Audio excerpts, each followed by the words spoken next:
Bismillahirrahmanirrahim. Assalamualaikum warahmatullahi wabarakatuh. Sahabat kalian yang berbahagia, saat kita melihat kehidupan dunia yang sama-sama kita rasakan hari ini, sebenarnya kita telah membuktikan beberapa hal yang itu merupakan sebuah kaidah atau ketetapan yang telah Allah berikan penjelasannya. Misalnya soal berapa lama kita hidup di dunia ini. Kenapa orang kalau ketemu teman SMP atau SMA itu menjadi seperti masa ketika dia sekolah. Ini menunjukkan bahwa memang dunia itu adalah tempat yang memang tidak lama dan orang merasakan rasanya baru kemarin, rasanya seperti belum lama dan seterusnya. Padahal waktu sudah bergulir dan kita sadar pada saat ini posisi kita sudah tidak lagi seperti bawaan perasaan ketika bertemu dengan teman-teman kita saat sekolah itu. Sahabat kalian yang berbahagia, ini menandakan bahwa sesungguhnya waktu atau kehidupan yang ada di dunia ini betul-betul bergerak dengan begitu cepat. Dan bagi orang-orang yang tidak menyadari hal ini, maka dia akan terus larut di dalam segala fata morgana kehidupan. Dan itulah kenapa Allah ingatkan bahwa demi waktu bahwa manusia itu berada di dalam kerugian kecuali yang beriman. Sekarang, apakah kita pernah bertanya dalam diri sendiri perihal keimanan dalam hati? Apakah kita atau saya sudah beriman? Dan apa bukti bahwa saya telah beriman? Bagaimana interaksi kita dengan Al-Quran? Bagaimana kecintaan kita melihat jejak-jejak kebaikan ulama? Bahkan mengikuti apa yang diteladankan oleh Rasulullah. Kalau semua mau diikuti, tentu kita punya keterbatasan kemampuan. Tetapi secara semangat, adakah sesuatu yang kita ikuti itu? Misalnya, apakah itu dalam bentuk kita banyak beribadah?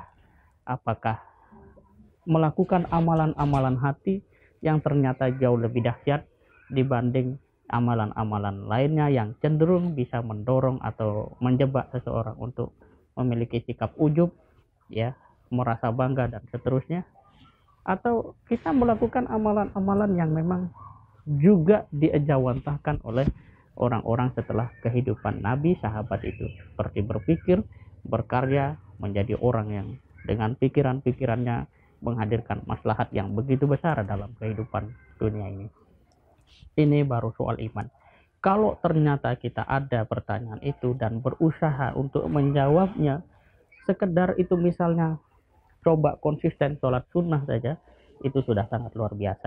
Atau kita tunduk saja pada fatwa ulama yang memang benar, fatwa ulama yang betul, itu juga sudah sebuah upaya yang nyata dari diri kita untuk meneguhkan iman itu.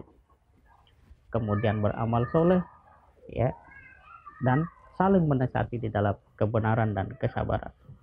Sahabat kalian yang berbahagia, kadangkala kita memang harus menyempatkan diri, meluangkan waktu untuk bertanya pada hal-hal yang substansial itu, agar kita tidak terkecoh oleh melajunya sebuah perkembangan yang sebenarnya semu. Sebagai contoh misalnya, kalau kita lihat produk elektronik hari ini, hampir tiap pekan ada yang baru diluncurkan dengan spesifikasi baru dan seterusnya. Tetapi sesungguhnya pada tataran substansial, apakah bedanya produk elektronik yang pertama kita pegang dengan yang terbaru hari ini diluncurkan? Apakah ada perbedaan signifikan? Semuanya hanyalah sebuah, kalau bahasa anak sekarang, halusinasi. Punya RAM sekian, punya ROM sekian, dan itu semua apakah kita gunakan sebagaimana mestinya atau seperti kebutuhan kita dan seterusnya. Inilah kehidupan dunia yang harus kita cermati, dan sebagai orang yang beriman sudah patut kita untuk senantiasa mengedepankan keimanan ini. Semoga Allah Subhanahu wa taala senantiasa memberikan hidayah kepada kita, membimbing kita untuk senantiasa menjaga, menguatkan dan memelihara keimanan kita, keluarga dan sesamanya. Semoga bermanfaat. Assalamualaikum warahmatullahi wabarakatuh.